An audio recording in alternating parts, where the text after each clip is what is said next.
addiction is very prevalent in Hawaii. My husband has a very addictive personality. He knew the type of person I was, honor student, anti-drugs and alcohol. He hid a lot of aspects of himself. 10 years later, I had our third daughter. I did find out about my husband's addiction. Yeah, go to marriage therapy. That's the next step. I was a marriage therapist and it failed. It didn't work.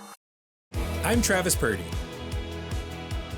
an alcoholic in recovery dedicated to giving back to the community that saved me. Join me and my incredible guests on our mission to break the stigma around mental health. One conversation at a time. This is Listen to Your Heart. Today, I'm sitting here with Samantha Kaaua, marriage and family therapist turned marriage coach, TEDx speaker, international best-selling author. I got to hear more about that. And creator of the Inner Mosaic Method. And to be honest, I'm a little biased. My favorite title, businesswoman. I love that one. So we're big on origin stories over here, Samantha. So for one, thanks for joining us here on Listen to Your Heart. Yeah, how'd you get in the field? Where'd you from? You know, full origin story as much as you feel good about sharing. Sure. How much time do we have? No. Let's see. My origin story for the fields that we're in. I was actually, this is a good one because I've never actually been able to tell it like this. I was working and going to school full time, just getting my associate's degree, then my bachelor's degree. And then there came a point where I was like, now what do I really want to do, right, with your education? Because it's up until then, it's just you're going to school to go to school. Like theory, right? Yeah. I'm on a track of some sort. Yeah, I'm on either science or, right, business or whatever. And I ended up getting my bachelor's in psychology, but then learned really quickly that there's not a whole lot to do with just a bachelor's in psychology. You have to go further. So I looked into the PsyD program. And at the time, though, I was working full-time, going to school full-time, and a full-time mom. So we had our daughter right out of high school. We were teen parents. And I was just following the next steps. School full-time, work full-time, and then and being a mom full time. And as I was journeying through school, sometimes I didn't pass and sometimes I did. It happens, right? Both things happen. So when I was applying for the PsyD program, I was like off by like 0.02 or something for the GPA at Argosy. And instead, because I wasn't qualified for it by GPA, they offered me the marriage and family therapy program. And I was like, I don't know. I mean, like, I'm a product of divorced parents. My grandparents were divorced. Like, do I really want to go into marriage and family therapy? Like, But I knew I had to continue my education. And I was working at a vet clinic at the time when I was deciding this. And the veterinarian and his wife owned the practice said, well, they actually wanted me to stay and run their clinic. And I was like, no, I'm going to school and I'm going to become something. And so they were like, fine, if you're not going to stay here, at least talk to someone in the field before you go into your master's degree and maybe you don't like it. I said, okay. That's great advice. Yeah, it is. I think it's great advice. And then they said, for all fields, right? Yes. Try to like talk to somebody farther along the path and then see what you got. Yeah, because make your own decision after that. School is not a good standard to base what the career will be like later. Yes. Yeah. I didn't go to school, so yeah, I got lots to Well, the school of hard knocks also works well too. Yeah. But yeah, so they actually said, oh, one of our clients actually works in the field. Why don't you call her and sit down with her and see how you like the industry. And I was like, oh, okay, cool.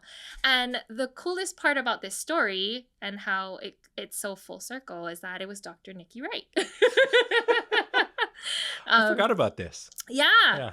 Your elusive partner who will likely not be on this show. No. Vehemently getting away from being on the show. Yeah. But she's working today. She's nice. she's doing patient care. Yeah. Like usual. Well, she does so much. But it was so neat because I did interviewed her, but like just sat down and had a conversation. I said, how do you like the work? What do you like about the field? At the time we met at the methadone clinic, and she was just doing a lot of work in the community, and as she always does and is still doing. And yeah, I loved the interview with her. I was excited, and then I said yes to the marriage and family therapy program. So, and here we are now. No. But the neat part about it is I've never got to tell this part of the story because it was not relevant, and today it is. So it was really cool to be able to talk to someone in the field prior to getting here. And then just quickly to talk about like my personal route to this industry. Please, thank you. Like I said, I'm a product of divorced parents, a product of divorced grandparents. I actually found myself as a little girl not swearing, but like I swore to myself, right? So I promised myself that I would never get divorced when I got older. Not because I hated my parents being divorced, because they were separated before I could even remember them together.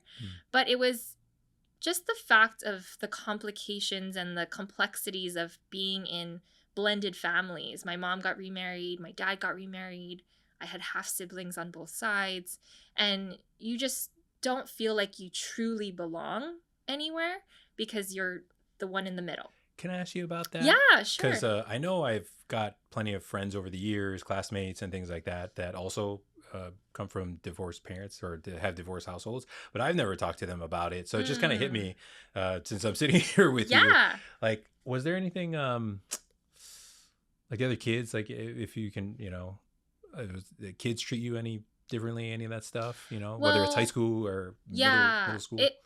The unique thing about my situation is that I was the child that was born first, so I'm the oldest. Got it. And then they got remarried. Also the best. And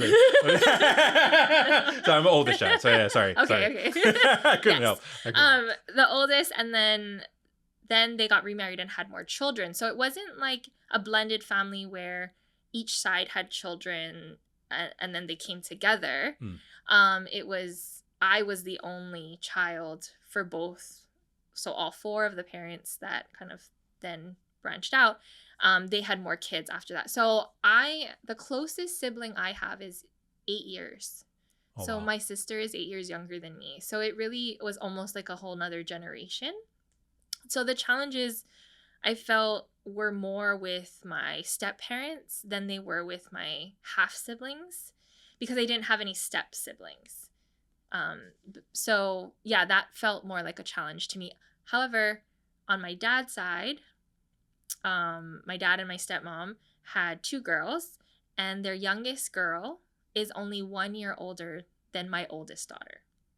Oh, okay. So they grew up like cousins or sisters, right? They grew up really close, and they still are really close, closer than me and my sister, because of the age gap. But yes, so the complexities, more with my step parents than it was with my siblings. So do you find, I mean, supposedly, right, more marriages these days end up in divorce than married for 50 years or whatever, right? When you were a kid and you have like these 2 households and all that, did any of your like friends or classmates kind of treat you differently, or was it kind of whatevs? No, they didn't. I guess because my parents were divorced, like they were separated before I was 1, and my mom got remarried maybe when I was 7. And it really wasn't a topic of conversation with my friends too much, but I did move a lot just within the island on Oahu, because my mom was a single mom for the beginning parts of my life, and she would move, to support us in different places. And then finally we moved in with my soon-to-be stepdad in Eva Beach. And so it really wasn't noticeable in school. And I do think a lot of my classmates had divorced parents. Right. So, It just became more and yeah, more prevalent, it right? is. Yeah. Like, I'm trying to remember when I was a kid. I mean, my parents are still together, but I don't really remember a lot of my friends had coming from. I mean, one of my really good Hmm. friends, his parents were never, it's kind of what you described. Hmm. I've never known them and he's never known them together. Yeah, So it was exactly. just kind Yeah. of, yeah, dad lives over here, mom lives over there. Not a big deal. Yeah. And then they didn't have more kids. So it was like, whatever's. And both, it was just auntie and uncle to me. Hmm. I don't know. They were pretty cool. So you don't want to get into the marriage and family track, but then you have this great interview with Dr. Wright, who we know. And yeah, tell me about like, when you're on that track, you're in school now. Yeah. So I actually fell in love with the marriage and family therapy program. I'm just so grateful that it happened that way. It's always divine, perfect timing, right? I mean, in a non-religious way, it just Hmm. really all unfolds perfectly. And I what I like about it is learning about systems and learning about how everything is connected to everything, and you can't change one thing without it affecting another. And I really enjoyed learning about that. In general, in the therapy field, I've learned that there's so many different tracks, right? There's social work, there's Hmm. the psychology track, there's the PhD, right? Like you're going for a PsyD, or even your you can get your doctorates, right? You go the whole medical route Hmm. and become a psychiatrist. And there's us little group here of marriage and family therapists that actually learn a lot in a different way, very systemic theories in regard instead of individual models that many other fields learn about. Or, and I do believe in social work, it's more macro systems instead of micro systems. So Yeah. there's just all these different ways to learn about psychology and therapy, but what I really enjoyed is learning the dynamics of a family unit when I came from what we would have called a broken family, and still seeing how all those dynamics played out. Yeah, so it was really fun. Can I ask you about this? Because I always have to write it down because it doesn't occur to me just the way that I grew up.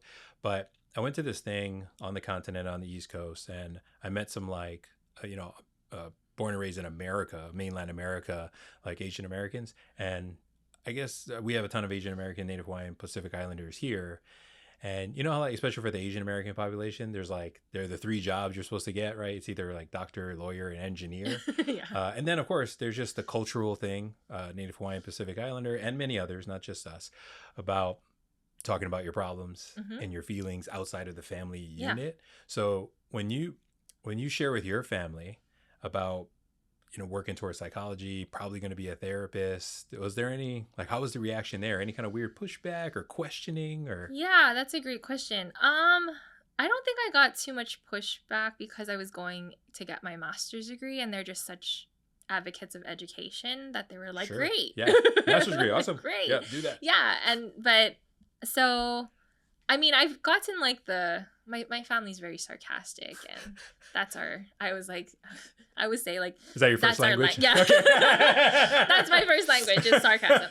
But they did say like, "Oh no." Right? Like what are you going to You find gonna out do about what? us? Yeah. Right. Yeah. But other than that, yeah, it was fun. It was just a funny joke. That's cool. Yeah.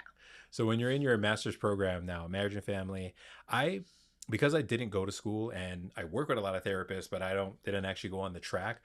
I always have to ask about like supervision, practicum Hmm. internship stories, like good ones and not good ones. Yes. So if you have actually, I would love to start with a bad story, and then we can end on a positive note with as far as like supervision goes. Yeah, Okay. or Okay. any kind of and you. Professionally, I think ethics is like one of the biggest gray areas that happen in our field, and 100%. yeah, and I Mhm. feel like I'm trying to talk about this eloquently and not and No, be it's a great tactful. So it's a great point because there are some like compliance things, right? Since I'm not yes, a therapist, there's some like compliance things yes, that are pretty laid out black and white. However, practical application of some of these things, yeah, I mean, depending on where you're at, yeah, organization, timing, yeah, rules change, Yes. right? We have rules changing coming up Yes. In our current climate. So yeah, no, it's I think that's really where I struggled the most, because I would see things that like didn't align with my ethical values and what I thought were the industry standards, and they were happening, and it's like, what do you do about it? You're the student. You're the one that's supposed to be learning from this person in the industry for so many years. And I think after a while, sometimes people slip. There's, organizational drift and even professional drift. And totally. that's I think was probably the more horror sides of the stories that I experienced when I was kind of out of school or even in practicum, was watching some of these people who were supposed to be my mentors do things that were questionable, and then saying like, oh, okay, we don't just follow blindly anymore. We actually have to make our own choices to take what we like and leave the rest. That's right. Yes, Yeah. yes. Yeah. It reminds me of, I've listened to a lot of Jim Rohn over the years. If you're familiar with that name, a little more old school speaker, right? Yeah.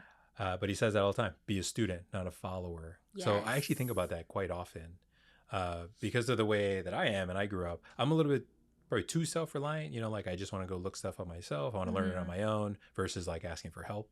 So that student thing has always resonated with me, even though I've never took a single like traditional college class or any of that. I continue to learn because I want to. Yes. And I think that's the best. It's those who strive to continue to educate themselves that probably are the best people to learn from, even than those who said, oh, I've been there, done that, I've learned it, so now I know. Right? I think it's when we stop wanting to learn that it's really going to bite us in the butt. Yeah, no, definitely. And as we get older, at least that's what I learned. When you do know something in a particular area, it can also be a vulnerability because you've kind of spent so much time, energy, you've got plenty of reps, and now you know. But then you got to remember, there's still so much you don't know. Exactly. Yeah. And I think that's really where sometimes I've experienced things in the industry that weren't so great, is when people, we would say like, have gotten jaded and kind of assume that they know. And it's like, no, things change, times change, people are different, nobody's the same. And working in the substance abuse industry for a few years, you really see that, especially in the workers, right? Not just the clients, but the workers too. And there's a lot of assumptions happening, a lot of judgments happening, and it's no fault to them because it's just so repetitive. It's a tough field. Yeah. It's a tough field. My heart, obviously, I'm in recovery, so I love those people that are in the field, but I also know they have a really tough job, man. They do. Yeah. The clients have their own tough job trying to get sober, but they got a tough job trying to support them and all the things that come with them. Yes. So those are some special people out there. But like you're saying, because of all these other factors out of their control, it's just tough. It's just tough. So you got to give them credit, right? You got to give them credit. Of course. Yeah. And it's a systems problem too, because there's all these factors at play. Yeah. And that's really one of the reasons why I left the industry.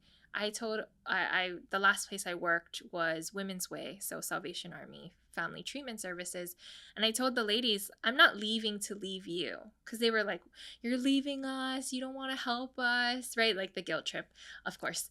And it's like, no, I don't not want to help you. Of course I want to help you, but I also want to show you that there's more beyond treatment.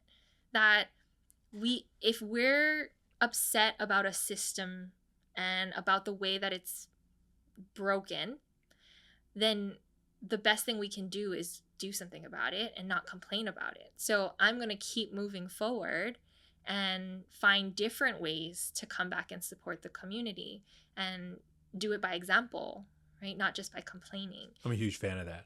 This is why I said earlier that one of my favorite title for you is businesswoman, because that's the way I frame, to me, that's how I frame it, right? Mm-hmm. How can we put together services, products, right, too, but into accomplishing this mission, and we don't have to, it doesn't matter what's going on in our environment.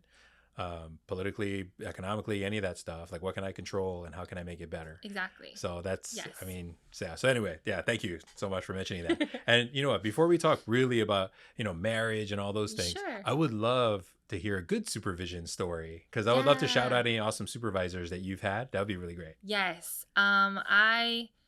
One of my mentors, she was not only a post-grad supervisor, but she was helped to run the Argosy program that I graduated from, that no longer exists, but Right. Yeah. is Susan Joy Quick. Okay. And she's no longer with us. But she has impacted my life, but I know many, many, many other students and professionals out there as well. And Dr. James Siebert, who is with us, but who was also running that program. He was the director, and he also made a really huge impact on my life. Side story to this, and we can get into it a little later, but he was actually the proctor of our final exam, right? Okay. We have an 8-hour comprehensive exam. Gosh, that sounds so long. Yeah, it's horrible. But he was the proctor of it. And one of my stories that you can read in the book, or you'll hear on some talk that I have out there, is that the morning of my comprehensive exam, I found out that my husband had been lying to me about his addiction for 10 years. And it was just the most shell-shocking time to have discovered that. And I had to leave. I walked almost into the exam room. I was getting ready to go in, and I broke down, and I was like, I don't know if I can do this. I don't know if I deserve to do this. I don't know if I even know what I'm talking about anymore, because I didn't see it, and I can't even keep myself and my marriage together. Like, I don't know. And he stood there, and he grabbed my shoulders. He's like, stop it. You know what you're talking about. Get in that room now. Take that test. And I did, and I passed. And so it was mentors and supervisors like him. And a lot of the staff at Queen's Day Treatment also, I did my in practicums there as well. Those professionals and individuals change lives every day in the industry, but also through helping us students kind of get to where we are today. Definitely. Yeah. James Siebert, the woman who's unfortunately no longer with us, Joy Quick. Yeah. And then Queen's Day Treatment, right on. Yes. Shout out Queen's Day Treatment. Yeah, there's so many of them to name. Yeah. No, thank you for sharing that, because like I said, I've been in behavioral health, I don't know, 7, 8, 9 years now. And I've heard a lot of the horror stories of supervision experience or getting supervised experience. So I also want to make sure we highlight all the good stuff, because there are a lot of great people who work in healthcare all throughout different types. And they do care about not just the community, but also helping the future generation of the workforce, which is needed, by a lot. And I think the examples that they've set, a lot of them have taught me in the classroom, but many of them I've witnessed in the field. And there was one time when one of the clients, it was a past client that came into Queen's Day Treatment. So that was a dual diagnosis program. So they had mental health as well as addiction. And it was a past client who was in recovery but had relapsed. And they came into the office and they informed us that they just took muscle relaxers and basically passed out in the chair. And I actually got to witness my supervisors handle it so calmly and professionally.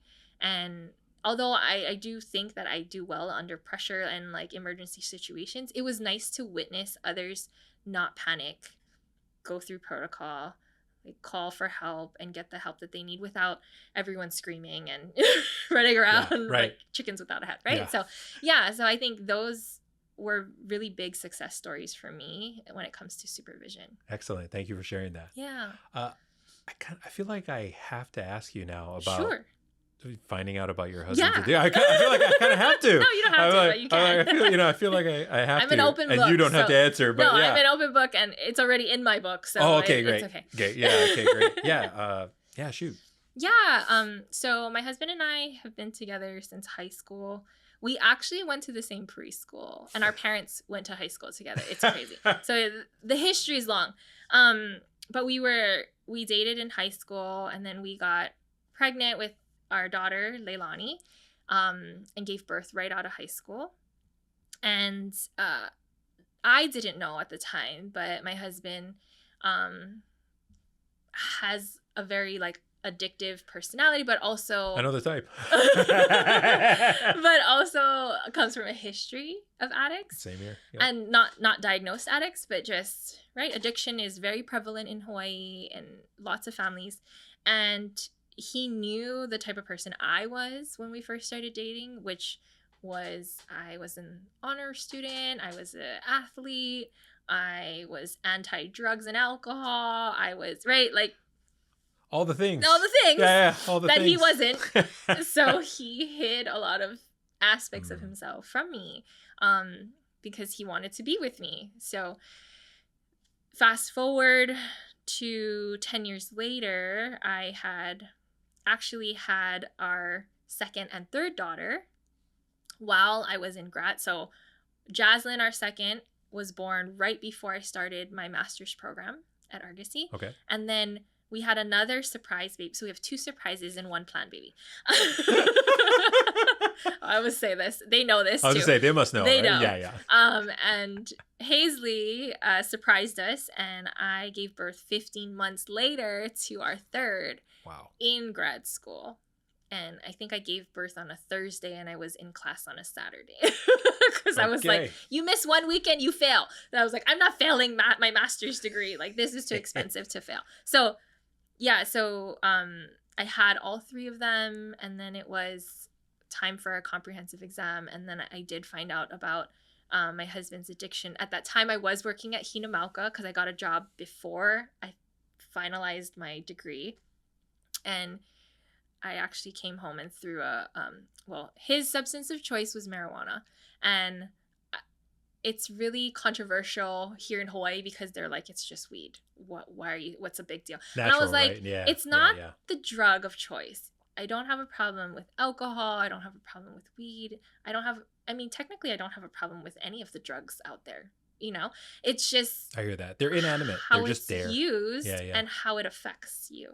And so the effects of him using marijuana was knocking out really early in the day, in the afternoon, passing out, not being very responsive or interactive with me or the kid. Like, there was just a lot of things that added up after the fact. But yeah, so that I came home and threw a quitting marijuana booklet. I was like, I went to work. Chuck the booklet right. Here's a workbook. Like, fix yourself. But it wasn't until a couple years later, because it's amazing how our story goes. But a year had passed after I had found out, and I was just so consumed with school and work and all the things and the kids that I didn't realize a whole year had passed. But after that year passed, I was like, oh my gosh, we're still where we were at a year ago. Like, you really need to fix yourself, or work on yourself, or do something to help stop self-medicating and find actual medicine that will help you to be here and be present. And yeah, it was a series of events after that. I even went to a psychic who told me that I would be divorced by the end of the year, which was like maybe it was like summertime. Divorced by the end of the year, and my youngest daughter would become an addict like my husband. Jeez. Yeah, it was intense. And I was like, okay, now something else is on the line that I'm not willing to gamble. Like, if my husband gets better, he gets better. And if he doesn't, he doesn't. He's an adult, But right? my daughter, like, okay, I need to do something about this. And not that I think I can control addiction or the outcome of anyone being an addict, right? Or in addiction. But I did know that all the clients I worked with over the years in substance abuse, they were highly empathic, very sensitive to other people's energy. 100%. And they also weren't taught how to handle that gift that they were given. And I said, okay, I have all the factors. I have all like I've seen enough cases to know how they got to where they are today. And I was going to do everything in my power to equip my children with the skills and tools that they needed to make a choice and not just be thrown into addiction because they had no other choice. So if they ended up being addicted to something or being in addiction, it would have been because they chose it, and that's okay, right? Or genetics, but other than that, I understand, because like as mom, you have the ability to control as much of their environment that they're growing up in and the things that they're taught. You can expose them to information at the pace that you think is best and all that. But that's 100% right. It's the tools that we're given. And, I'm so glad you mentioned the empathy gift that a lot of us, I don't mind calling us addicts because I'm one of them. So, but a lot of us are super, like our people skills are really great. We do have a real great, like heightened sensitivity to people's energy levels. That's just like spot on, man. Many of us really, really do. And unfortunately, when many of us are out there drinking and using, we use that to like manipulate people and not do nice things. But I learned near the end of when I was going to get sober, I'm like, man, all those skills that people who are happy and successful, right? Business people, salespeople and all that, those skills that they're using, like I have the same skills. I'm just using them this other direction. Yep. And many of us do, even when I was in treatment at Hinamaka, which I always shout out Hinamaka since that's where I went to treatment. But so many creative people, super sharp, common sense very high, people skills super high. But then, like you said, it's the tools to be able to handle emotional intelligence. I don't exactly know the definition, but it feels like we have a good sense of emotional intelligence, but then don't know what to do with that. Yes. Yeah.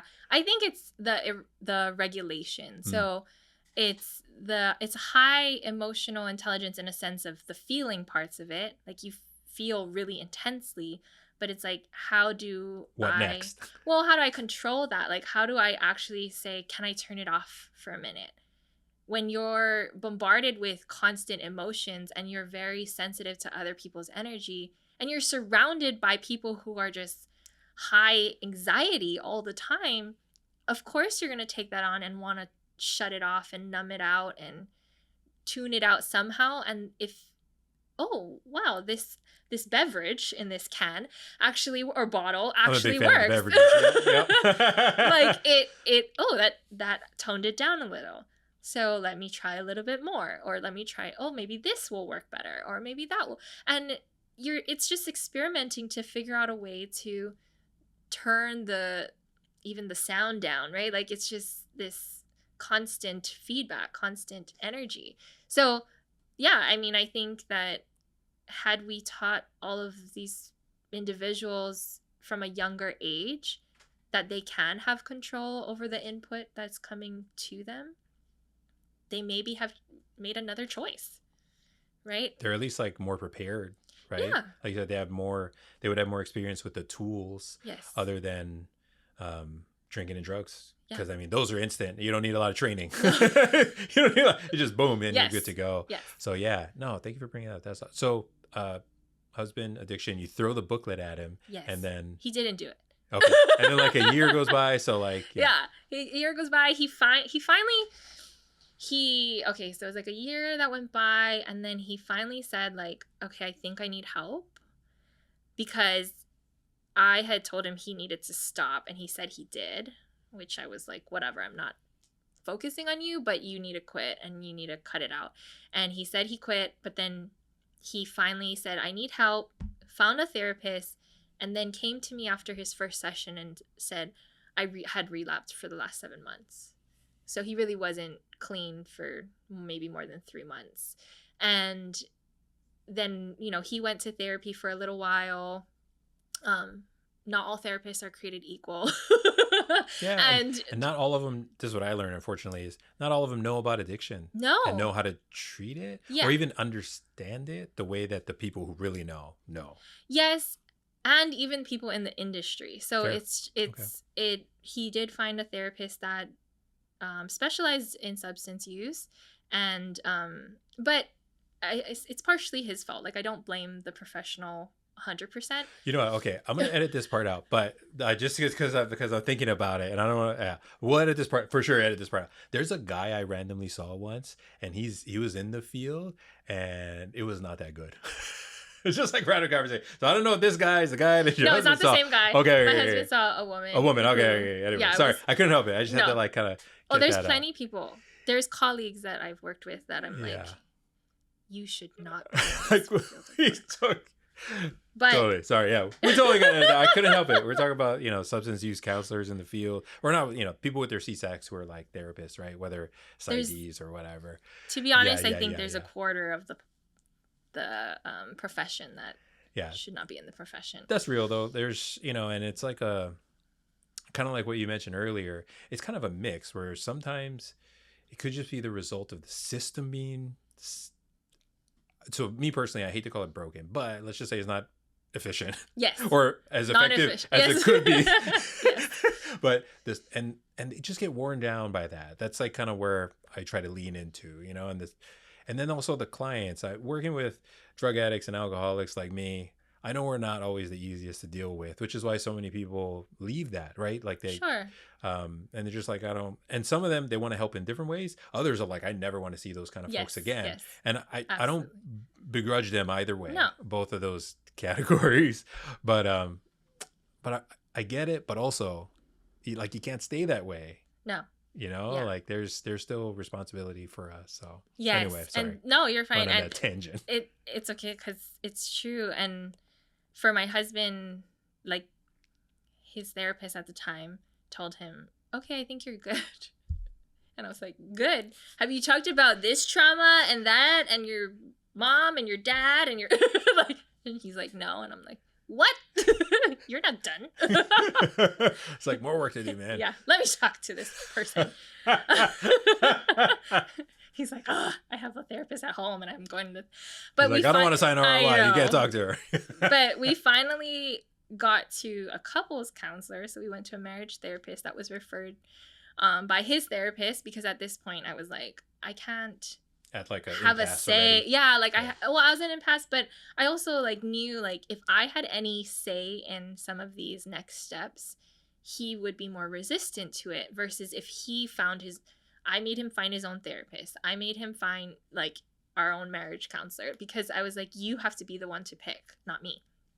But anyways, when we finally did go to marriage therapy, I think we went for maybe a couple of months, 2 to 3 months. And it's funny to be sitting in a therapy office with your spouse and like, it's like 2 therapists and a guy. I know. I can only imagine him like. I know. I felt sorry for him too. Yeah.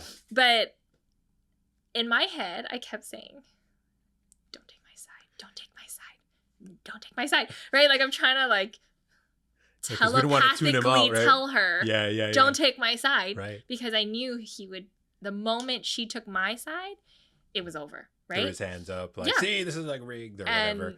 Yeah. we were doing well for a couple of months, and then she finally decided to like, I was venting because it was my session, so I didn't have to be professional. I could vent, and I had You be Samantha. valid points Yeah. to vent about. And then she took my side. That was our last session. We've never been back. Oh no. And that was the point, the very pivotal point for us in our marriage, that was the starting point of all the work that I've done since then, which is it only takes one person to transform a relationship. And it's because I exhausted all the resources that I thought I knew. I was clinically trained. Yeah, go to marriage therapy. Like that's the next step. I was a marriage therapist and I was like, duh, we have to see one. And it failed. It didn't work. And that was the point where I just felt like, okay, now what? And all I knew to do was to work on myself. And as I did that in a very specific way, right, working on myself to, whether he stays or leaves, and I was just trying to become a better person and not spite him and not resent him and work on forgiveness, he eventually started to change too. And that was really powerful. I read this thing. I Yeah. couldn't help. I was like so proud of myself because I Yeah. really liked that you had it on there. But I saw on your LinkedIn that, and you're like the cover photo thing, is that people should hire you after marriage counseling fails. Yes. So I had to ask you about that. Like, Yeah, this because is exactly what you're talking about, isn't I it? do think that our society is conditioned to want both partners to do the work. So what I'm trying to say is I will talk to spouses that are disgruntled, I guess, or frustrated with their marriage. And I say, I can actually work with you to help transform this relationship. And they're like, no, no, no. Like, he needs to do the work. She needs to do their part, her part. And, like, that's the mindset of our culture right now is like, oh, we have to both work for this to work.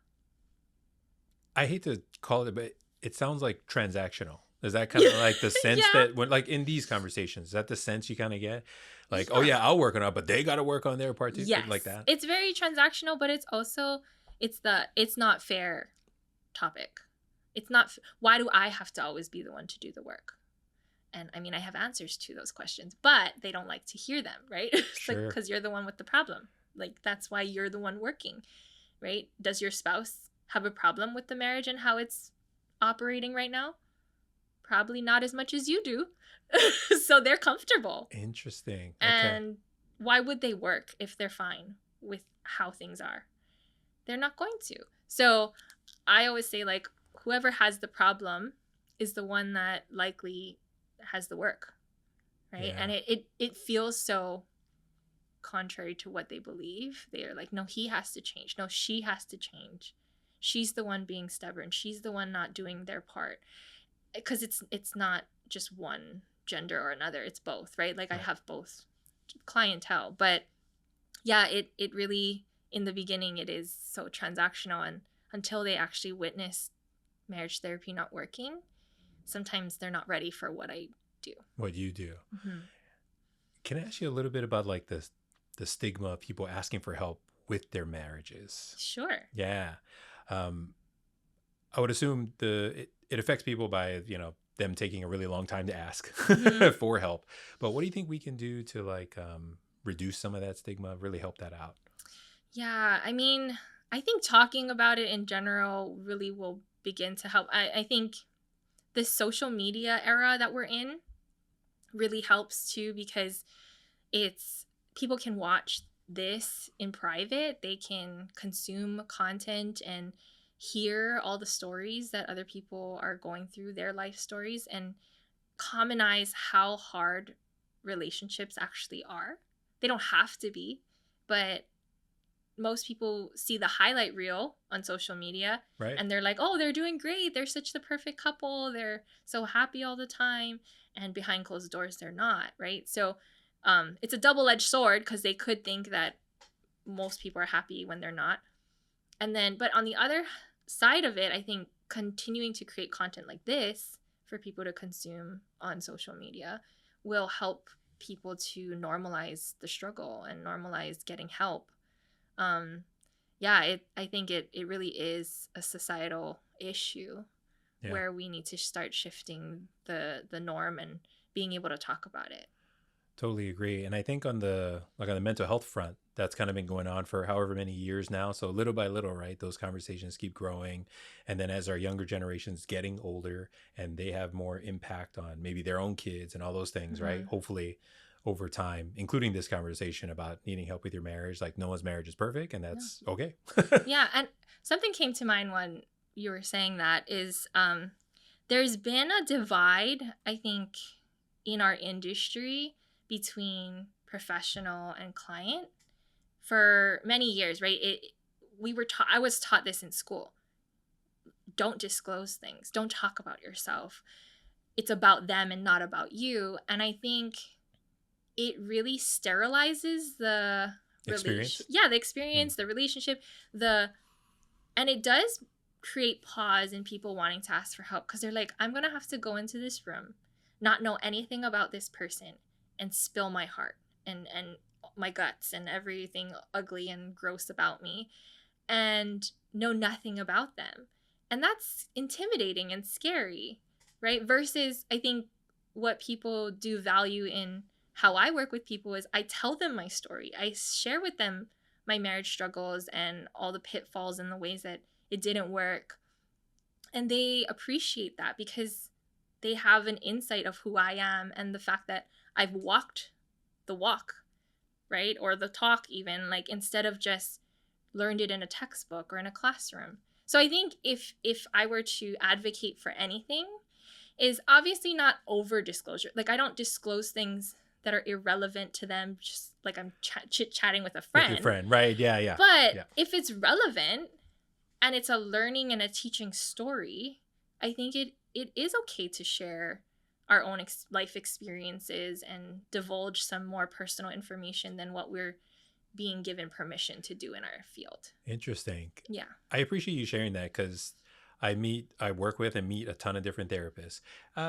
Anecdotally, I would say most of them are on the don't disclose anything side. Okay. But there's like a good chunk Yeah. that are willing, when relevant, to share a little bit of a personal story, anecdote, whatever, when it's relevant. And I don't have a judgment as far as which one is right or whatever. I'm not a therapist, but what I only know, me personally, Yes. I only know how to help people by telling people all my stuff. Yeah. That's the only way I know how to help somebody. Right. Yeah. And that is exactly how we teach others to share.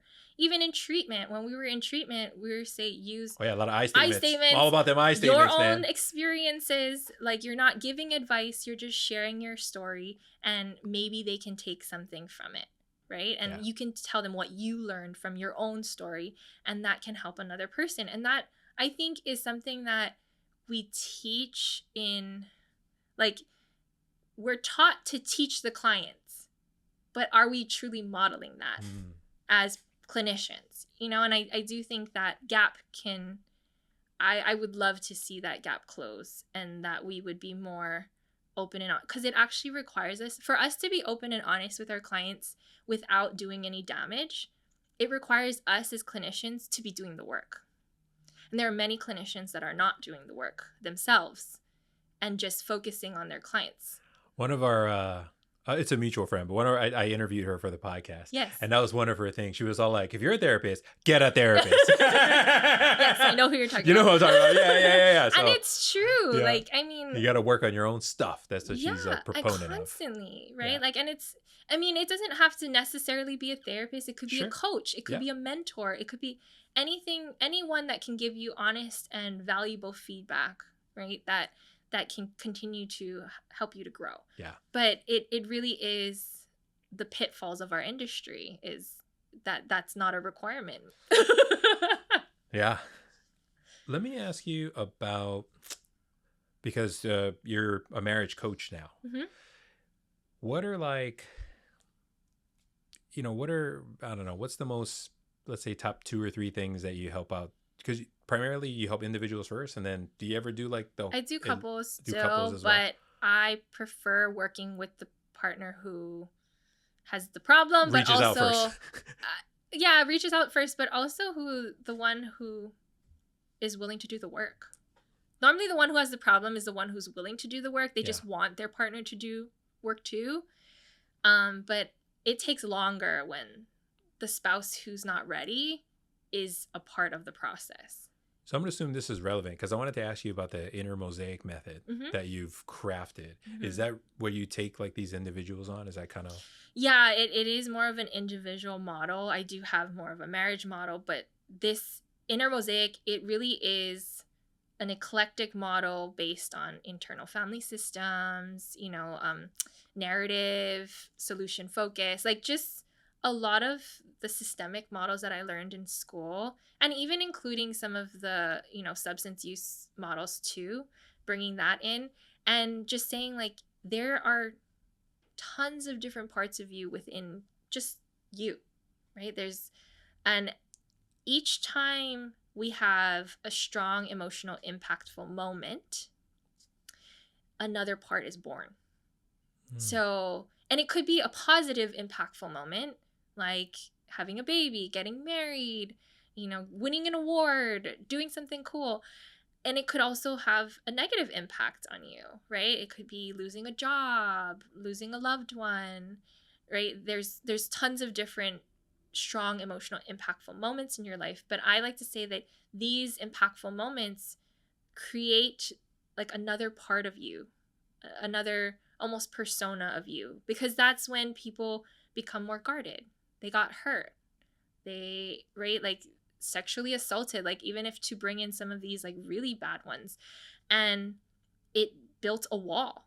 In that moment, a wall was created, a guardedness was created, and if we don't honor and acknowledge that part of ourselves, eventually they will act out, and things will come out sidewards. So acknowledging and honoring all parts of ourselves in every moment, I think, is the way towards having a happy, healthy, successful, not only life, but relationship. Interesting. Mm-hmm. So when someone comes to you, is that kind of what you're taking them on this journey? I mean, of course, it's like individualized too, right? Depending on whatever they're going on. So a person comes and asks you, they have a problem with what's going on in their marriage and whatnot. What are some of the like things that you're trying to learn or establish and help them with right from the beginning in general? Yeah, I like to simplify things too, although I'm very philosophical and I like to make things complicated as well. But I'm all about the so I'm really about the whole philosophical thing. I kind of I just feel like all our decisions are based off of like beliefs. That's why, right? Yes. And the beliefs are like way down here or up, whatever, or in, whatever you want to call it. And that's where all of our actions come from, right? Our thoughts come from like the beliefs. Thoughts become words. Words become action. Like I just like I think that way all the time. And I agree. So we are working on beliefs, but if I were to kind of reduce it down to like the most simplest concept possible, is I'm teaching people to trust themselves. Man, what a great... That is like I think people use the word self-love a lot, and it's very overdone in our industry, and it turns heads and like, ugh, self-love, ugh, self-care, ugh, right?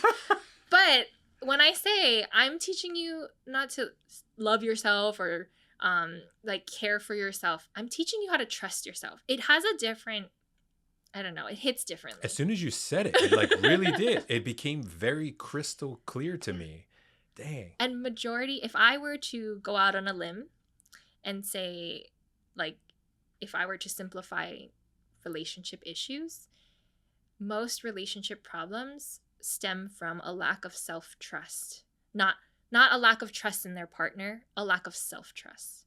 Interesting. Because that's exactly what I lost, or I actually didn't have to begin with. But what I identified in my marriage, in my relationships, was that I didn't trust myself, because I didn't trust myself to choose a healthy partner. I didn't trust myself to stay married because I didn't have any examples. I didn't trust myself to have emotional regulation, because what I witnessed from my mom, I love her dearly. She was the best mom ever, but she was a child of an alcoholic. So children of alcoholics exhibit alcoholic behaviors without needing alcohol. So there was a lot of volatility in her, emotional regulation. No fault to her, but then it also impacted me, right? So yeah, I think majority of relationship issues have to do with a lack of individual trust. What are the most common things people ask you about marriage? Because at some point people find out, right? Like just in regular circles or even your clients.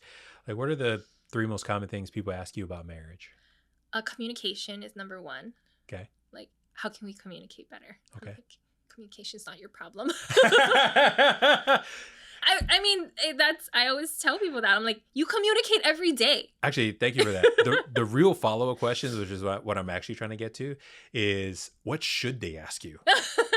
Serious. What are the 3 things people should ask you about marriage? What can I do to improve my marriage?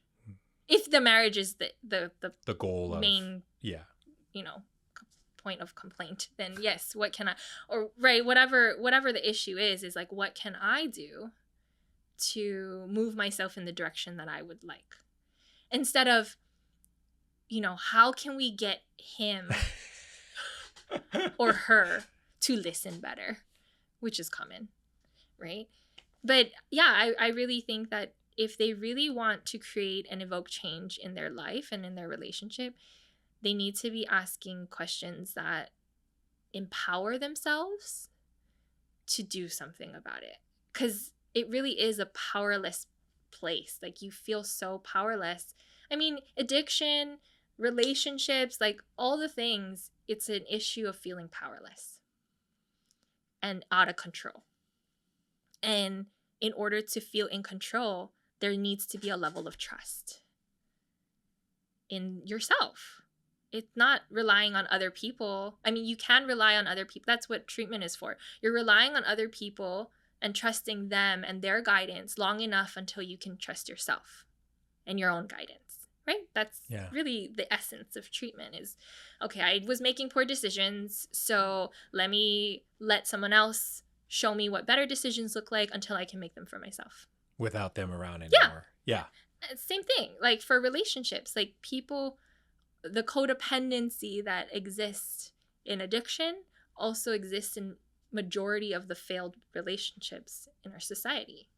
I think it's very, very parallel.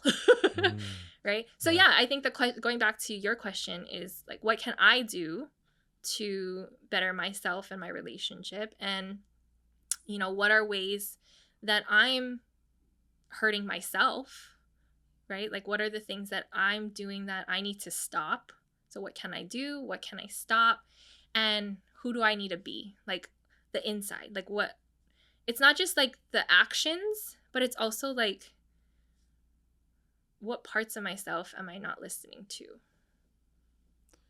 Interesting. Does that make sense? Yeah. No, it does. Because that one sounds a little bit more complex because there's like a vision of the person you want to be, and then does this type, almost like if you're building a fictional character, if you will, right? Like this is the kind of kid, this is what they believe in, here's their values, and then this is the situation. So what is this character? How do they respond in a situation like this, right? Exactly. That's kind of the idea. As far as like when somebody says, what can I do to make the situation better? For, let's say, the communication is like the primary, the thing people ask about the most. So when someone comes to you and says, I wish they would communicate better, right? That's the problem. They don't talk enough to me. And when they should ask, what can I do? What can somebody do when they're, I hate to say complaining, but when they're complaining about their other half not communicating well, what can the individual do? Yeah.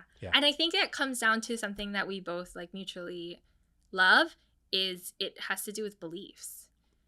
So what you can do is work on the beliefs that are creating your reality, right? If we look at CBT, cognitive behavioral therapy, it says that your thoughts cause your actions, your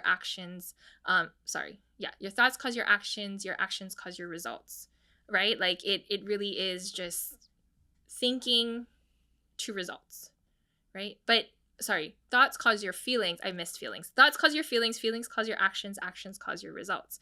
But beneath your thinking is your subconscious beliefs. And that truly is the lens in which you view the world, is these very subtle, silent belief systems that were created at a young age, like all men lie, or... So the one I think about for myself is I often don't feel safe in the world, literally. So like I'm the type of guy that I lock the doors all the time. Like for an example, whether at home, lock the door when I go to front doors locked, bedroom doors locked. Like that's just how, that's a belief system of mine. I don't always feel safe, so I'm almost kind of semi always on edge. Which is also part of why I don't know, maybe why I'm such a good people person. So I can try and, stay in like positive energy and nothing bad comes my way. Right. And those beliefs add up to create the results you have in your life. Like, right? And I like to use the analogy or the teaching story of when you're driving on a highway and there's a car pulled on the side of the road because it broke down. Where do they tell you to look when you're driving? At the car that's broken down so you don't hit it, or you keep your eyes on the horizon of where you're headed? Where you're headed? Yeah, where you're headed, because majority of the accidents that happen with a car on the side of the road is because people are looking at it. And your hands, your body, your everything will go where you look. That's right. Even That's if right. you mean to like avoid it, you will drift towards where you're facing. So where your attention goes, your energy flows, right? Like that's this one of the sayings too. Yeah. Oh, Tony Robbins says it all the time. Yeah. Yeah. And Energy so flows where focus goes. yeah. So if you're focused on how broken your marriage is, or how the lack of communication in your relationship, or non-intimacy, or right, whatever is wrong, you will create more of it. And it does normally stem from a deeper core belief of something that happened either long ago to you or someone in your family, or just what you've witnessed. And if you don't change that belief system, then you will never change your results. And that's a huge part of what you do now for people. Yeah. It's help them discover where these beliefs are coming from. Yes. And I know this, I mean, I don't think it sounds weird to you because you've been doing this kind of work for a long time and Yeah. and you think about this. But as I've grown up, I got exposed to like a lot of these great speakers, honestly, and they talk a lot about these things. And then I had great mentors when I was in my early 20s that lived it, you know, not the traditional education route type stuff, but like self-made entrepreneur type folks. And you know how it is in entrepreneur land, it's all about like, you got to just figure it out. Yes. And you know, you can't be blaming the market, you can't blame budgeting, you can't blame the government. You just gotta, either you're gonna do something about it and win for yourself, not because we want to beat other people. That's at least that's what I believe. Or you lose and you're out of business. So which one you want to do? You know, control what you can control. But anyway, so I brought all that up to say, I always I shouldn't be surprised, but I'm always surprised when people, that many people don't recognize that a lot of their thoughts and actions do come from a belief system that they haven't thought about in a really long time. I would assume that's fairly common, that people don't really analyze their belief systems that often. But I'm just always surprised that that's probably true. Yeah, I think I love the education system, but there are things that I feel like need improvement, and that's one of them. Is that we're educating our children about facts and different skill sets and all the things, which is great. However, and I think we're starting to integrate emotional intelligence into the school systems, which is also great. One of the things that I would love to see more emphasis on is beliefs. Like, what are your beliefs? Heck yeah. What are your values?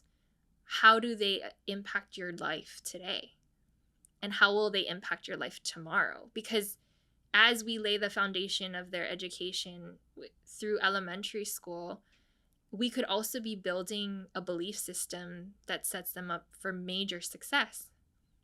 And so, yeah, it's one of the things that I think, like you said, is really uncommon, that people know that how much their belief impacts their life. Yeah. And until they get into like a personal development field or into that realm, it's almost non-existent. Yeah. Or even like I say, like, if we could teach everyone what we teach people who come to treatment,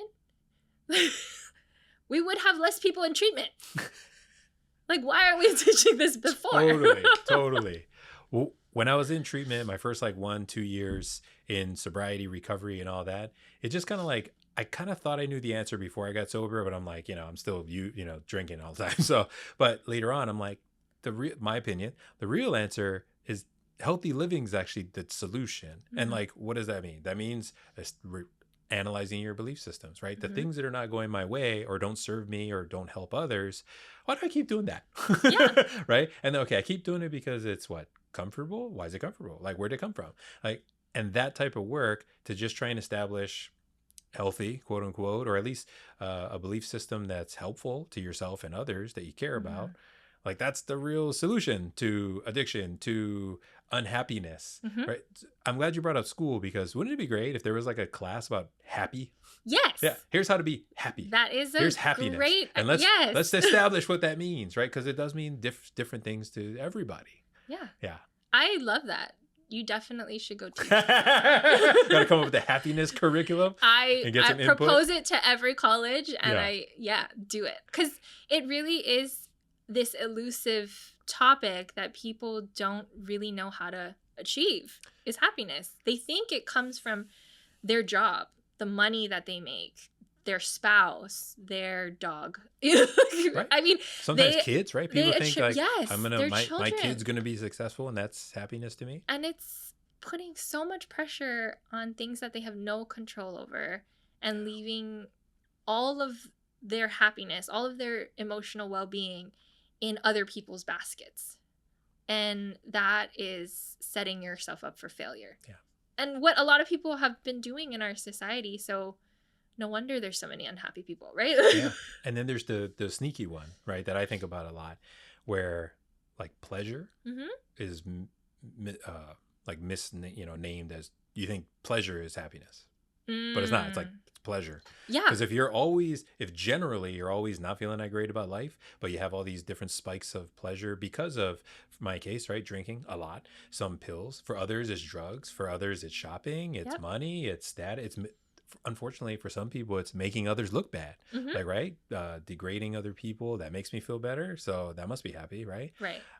Like all of that. But wouldn't it be great if there was like a happiness curriculum? Yes. I know there are many happy people who would love to contribute. Yes. No, that is, I love it. Let's do it. Yeah. But I really like your point about the differentiating pleasure from happiness, because that is building that emotional intelligence in people too. It's not just like 5 different emotions.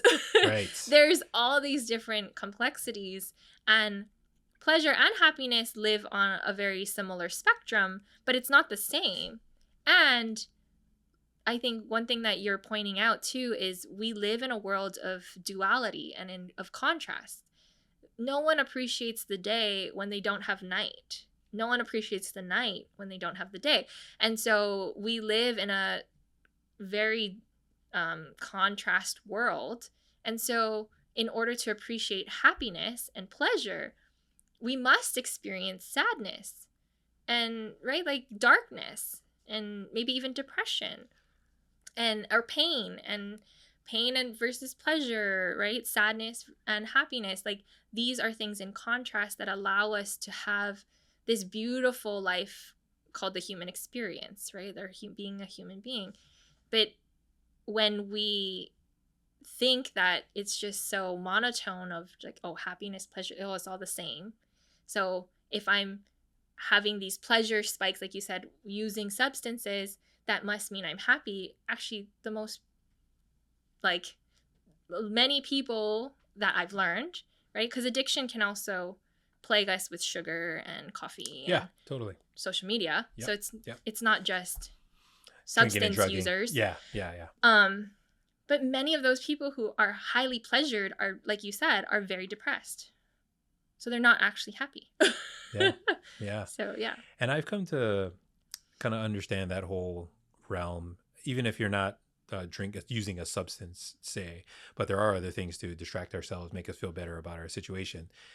It's almost like at some point we're not really chasing pleasure, but more like just doing our best to avoid pain. Yes. Right? Yeah. And that's not happiness either. No. Right? Which is why one of the more common things is, if I just had more money, I'd be happier. I mean, that's what a lot of people think, but I don't know, almost every person with some level of at least, minimal financial stress or none at all because they got plenty of money, they all kind of say the same thing, where money doesn't buy happiness. No. It just gives you more options and it exposes who you are. So if you're awesome, you're just gonna be more awesome. If you're not that awesome and you're unhappy, you're gonna not be that awesome and spread your unhappiness. That sounds like what the advice that I've heard. Yes. Right. So I just believe those people, you Yeah. know, and as I, am fortunate enough to, let's say, climb the ladder in that way, I just find it to be more and more true. Yes. Yeah. So. And I think the pursuit of the happiness is way more important than the pursuit of money, because the happier you are, the wealthier you will likely become. It just kind of comes. I know. And it's weird. And I know there are people out there who just find that to be total BS. And I did too at one point. Yeah. Like, okay, I mean, I guess if things are good, money comes your way. But I don't know. I keep living it. I keep living these, and little examples. We're not talking about millions of dollars flowing in all of a sudden, but just just like little examples of those type of financial strains and stressors, like they slowly start fading away, not miraculously, but because some sort of money comes Mm-hmm. involved that starts taking care of those things. And then as you build and help more people, I don't know, that stuff just grows. I don't know what else to Yeah. say. I'm a believer, like the people who've been saying that for years and years and years, centuries even, right? Yes, I Yeah. agree. Yeah, and that it's been my experience too. I mean, like you said, it's not in like millions and billions of ways, dollars, right, of ways, but in if I were to go back and track all the times that I truly evoked happiness in my own life from the inside out, those were the moments where I attracted clients, that I attracted business opportunities, I've attracted, right? And you just follow the trend of your Partnerships, right? energy. Yeah, Collaborations. exactly. And you Yeah. follow that path of your energy flow and you're like, oh, it does align. Just does. Yeah. Okay, let me ask you this about marriage and couples. What are like the primary reasons people stay together? There's a lot of stuff out Mm. there about why people break up and get divorced and all that, but in your experience, like what are the primary, I don't know, two or Okay, three there's reasons? like two different types of answers for this. Sure. The first answer is not a healthy answer, but it's out of convenience. I think that people stay married for like okay, so the non-healthy version of why they stay married is for convenience, like religious values and avoiding shame, right? And for their children. Like those I think are and I don't believe in staying together for children. Like that's people can, but I don't know that that's always the healthiest choice because I've seen kids get more destroyed from the facade that was built over just separating when it was time to separate. Right? So those were like three of the unhealthy reasons people stay together. But the healthy reasons people like what makes marriage happy and healthy is I do think people have found who they are within their marriage. They've come to this place where the other person doesn't define them nor completes them. Interesting. Yeah, and that they are secure in who they are and love their partner's company. They just enjoy each other's company. Did I kind of hear like you don't need the other person, but you really want the other person? Yes. Yeah. Okay. Yeah. I love You that. want to be together, but you don't need them to complete who you are because you are a whole person yourself. Yeah. Right. And until you figure that out, it puts a lot of pressure on the other person to fill the void. And they don't even know the rules and what needs to be filled because you're the Yeah. one that has it. Interesting. Exactly. Okay. Yeah. Yeah. So I think that is the premise of all healthy relationships is that they've come to this place where they don't believe that the other person like completes them or that they need them, but that, like you said, they want them, they enjoy their company, they better each other. They know that like multiply. So it's not yeah. you plus other person. It's like you guys kind of multiply each other's Yeah. goodness, whatever, you know, the good parts about yourself and the impact you have and all that. And I would say it's a complementary relationship. Complementary. Okay. Right? Like you complement one another and together you raise each other's vibration. You raise each other's lives. You make each other's lives better by being together, but not completing the other person. So there's like a slight difference between the two. And I think people misunderstand that when couples are together and they kind of grow and get better, they think, oh, because they completed each other. Like, no, it's not because they completed each other. It's because when you put them together, like you said, they're multiplying. They're, having these quantum leaps because they're feeding off of each other. Each other's wholeness. Yes, each other's wholeness. So, yeah. Excellent. Mm-hmm.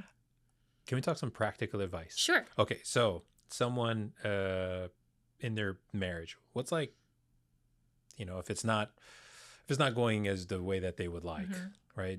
Super general advice. What's like one big thing, or say two? What's two big things an individual could do, male or female, either side of the marriage, that they can do to better their marriage? Yes. Yeah. I have definitely have many tips, but the first two that I always give my clients, but anyone in general, is gratitude and things that you are proud of in yourself. And I actually make every one of my clients do this on every single call. At the top of the call, what are 3 things you are grateful for today? And what are 3 things you are proud of in yourself today? And the reason why we do that is because gratitude is on a whole nother frequency than resentment, anger, frustration. These are all energies that if you're struggling in your relationship, you're probably vibrating on at that point. You're just in struggle, right? And you're defeated and you're frustrated. And when we get into gratitude, it's of a higher frequency, and it just raises our energy. It brings it. Yeah. Yeah. And so if someone's struggling in their relationship, I would highly recommend having a gratitude list. Something I actually did in my own marriage that helped begin the kind of snowball effect of things going better is I would carry around a little journal that I wrote 3 things I was grateful for my spouse, for my husband every morning. And if we were about to have an argument, I wasn't allowed to say anything until I wrote 3 more things that I was grateful for. Has he ever seen this list? He has, yes, but right I mean, it wasn't, not at the time. Sure, like, sure. In that period of time, it was mine. Yeah. But it really helped me because it gave me kind of like a check, right? Like it's just like a gut check of like, where are you coming from in this instance? You're about to have an argument. You're frustrated about something, but first go find the good. And it changed the game.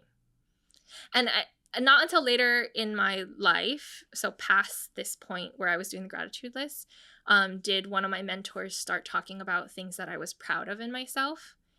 I have to say,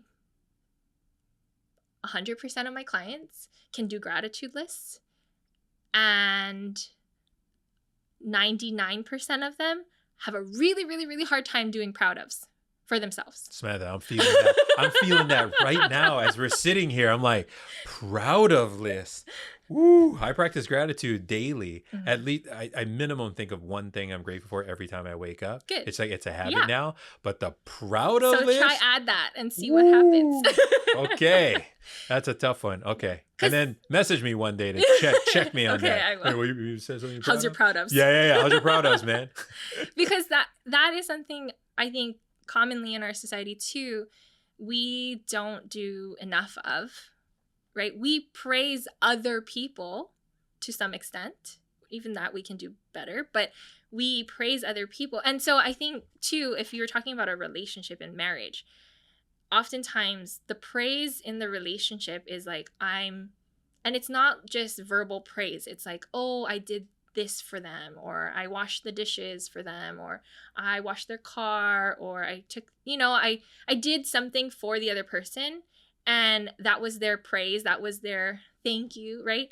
And they're not getting it back because they're not doing it for themselves. So we need to fill our own cups before we try to fill other people's. And proud ofs is one of the ways that we're not filling our cups. I love that. I can also see how creating a list of proud ofs will eventually lead you to start building some trust in yourself. Yes. Right? Confidence. I could totally see how that gets connected later on, right? Yeah. On the road. And that is one of the antidotes to all this mess that we're in, is finding that confidence, finding that trust. And so, yeah, my clients that have been with me for years, they have gotten really good at proud ofs. And I want to say it's a slight nuance from identifying wins. Okay. Although people sometimes replace the term proud of with, oh, I have 3 wins today. Here are my wins for today or this week or whatever. I almost force my clients to go back to the word proud because it has another level of... It really does, which is why it's so hard. Yes. Because it does have that. And you can't really... most of us, right? We know you can't BS yourself about that one, right? Like it could be a win that you went to the gym, but are you proud of going to the gym? Right. Like what'd you do when you get there? Yes, exactly. How long were you there? Yeah. Right? Yeah. So yeah. I like to adjust when people start to say, oh, these are my 3 wins. I say, okay, and what are you proud of in yourself today? So good. Yeah. That's so good. Okay, shift a little shift group on practical advice. Yeah. Because I like this because I get a chance to talk and sit with a lot of healthcare providers, therapists, people in the space, right? I like this 3 levels of advice thing. Since I never went to the school, I just would love to hear your pick. So the 3 levels is this: someone in school right now, they just started, let's say, their master's program. Okay. What kind of advice would you have for them? Yep. Whether it's marriage and family, or they're doing the master's of counseling psychology 1 or whatever. What advice would you give them? A student in school, Yep. that's kind of in a grad program, or even in their undergrad, advice I would give them is, this is probably not advice that the schools would like me to give them. I think that's okay, because it's about trying to help the students out, right? Students, this is what I would tell you. Yeah, I know. It's like, take what you like, leave the rest. But I mean, I say that because, like, we talked about earlier in this discussion is, like, there will be these gray areas, and I think we're in a world that is meant to evolve, that we're meant to take from the past, make it our own, and move forward. So that's why I would say for the students, like, I know schools like you to do it very sterile and, like, by the book.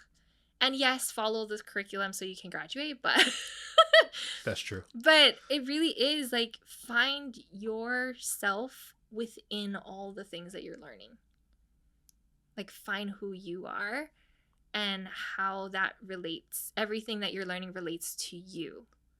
And I know that sounds very egocentric, but at the same time, you are the tool, the gift, the person that's going to be put out there in the world that someone specifically needs you, right? Like, so find more of you in that curriculum, in that program. Fantastic. Second level of advice is like the early career person. So let's just say they just became licensed, right? They finally did all their post-grad supervision stuff and clinical hours and took the test to get licensed. And now, boom, here you go. Got your license number. What advice do you have for them? Take business classes. Yes. Go 1,000%. Yeah. Absolutely. I mean, no one teaches us that in grad school. They don't tell us, like, how to be an entrepreneur. Majority of the people going to school to be a therapist wants a private practice. And is there a private practice class? No, there isn't. I mean, not at the traditional schools. Not that I know of, at least. Yeah. Maybe now, but I've been out of school for a little bit. But yeah, so learn business. As much as you avoided business classes because that's why you became a therapist. So you don't have to do all that stuff. Exactly. Yeah. Like, why did I become a therapist? Oh, because psychology was the easiest degree to get. No, that is many people's. I've actually heard that. I've actually heard that a bunch. That's pretty funny. Exactly. So you eventually became a therapist because that was the easiest track in undergrad. And then, of course, you just extend your career, right? To avoid accounting and business 101 and all the things. But worrying guess what? about the money. We need it. So go figure out how to be a business owner. That's my advice for right out of grad school. Selfishly, of course, I love that answer. But I also think it's helpful to the individual who doesn't want to go into private practice, or even if, like, they really are just kind of anti that. But I think if you want to be a great employee and a valuable employee, your service is valuable as is. And then how good you are at the craft of doing, say, therapy or treatment, that's a variable. But also, if you understand what your management team and the executive leaders, and if you work for a big place, then, the chain goes up. But if you understand the world that they have to live in along with you, if you only want to be a frontline person, I think that helps you get ahead in your career too. If you just understand how business goes, even if you have no interest in starting your own. Yeah, I agree. Because I think that we're in the business of life. And the skill sets that we learn in therapy school, right? I'll just call it that. I like that. Therapy school, yeah. That's right. really what it is in all different aspects, right? Like, the things that we learn in therapy school have to do with our internal, like, all the things happening inside of us. But how that applies to everything outside of us, that's business. That's And right. it's very valuable to know all those skill sets, right? Yeah. Thank you. Thank you. The third level of question, honestly, is for someone about where you're at in your career, right? You've been out of school, like you said, for a little bit. So there's X amount of years there. So let's say someone has been licensed, I don't know, 10 years, right? Getting close to 10 years, still working in an organization, Okay. you know, maybe love their job, maybe don't, maybe thinking about business and private practice, maybe not. What kind of advice would you give someone in that realm?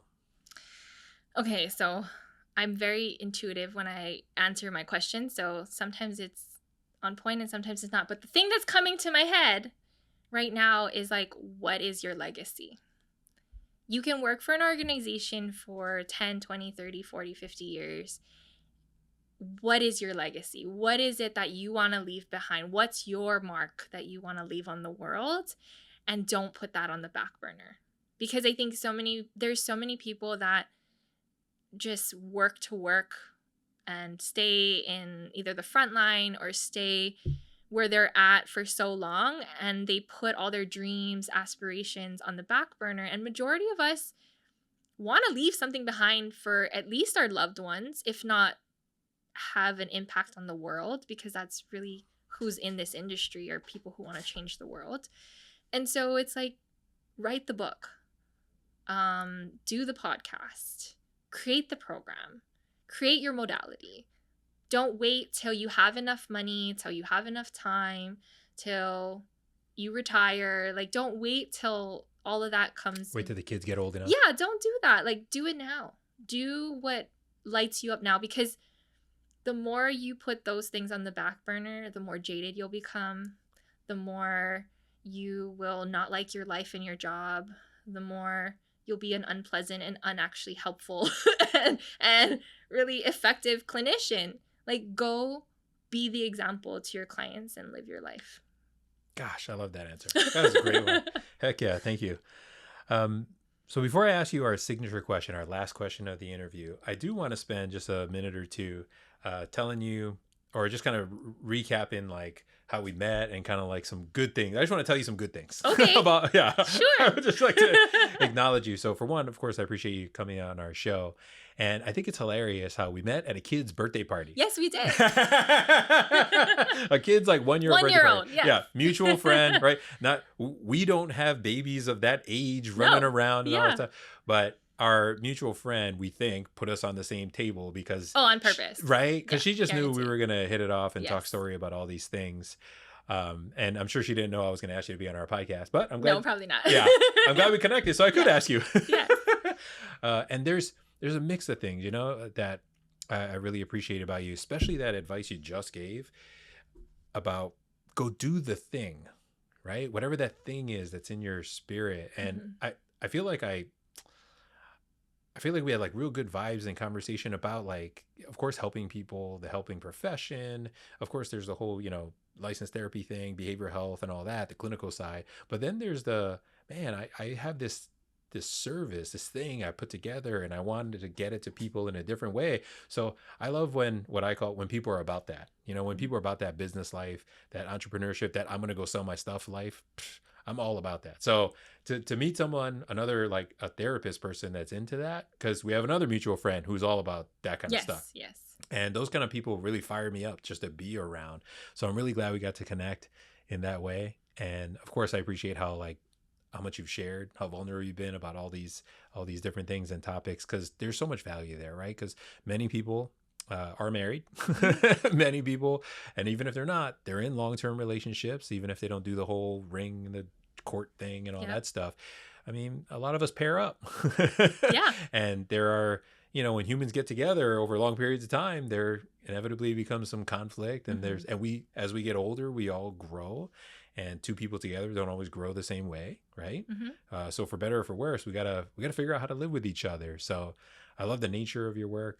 I think it's super cool. I know I forgot to ask you, international best-selling author? Yeah. So I hit not number one, but I did, because I'm competing with some big heavy hitters like Gottman's. I'm like, Yeah, I can't beat you. Oh, that.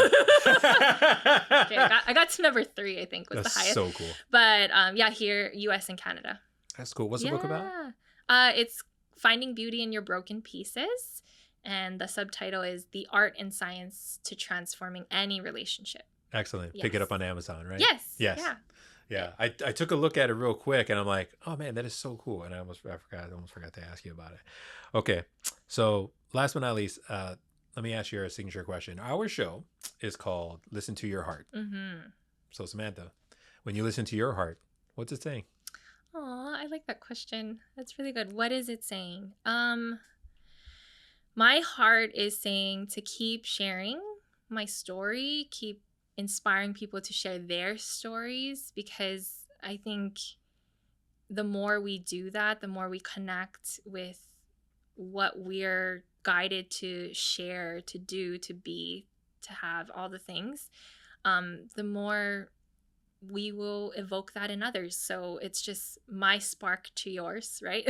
Like that my heart just keeps saying to continue to be who I am and share my story with the world, and so that they can share theirs too.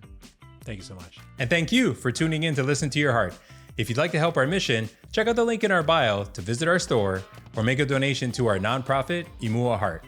Like, comment, and share with friends and family. Subscribe for future episodes, and together we can Imua towards a happier, healthier Hawaii. Until next time, mahalo.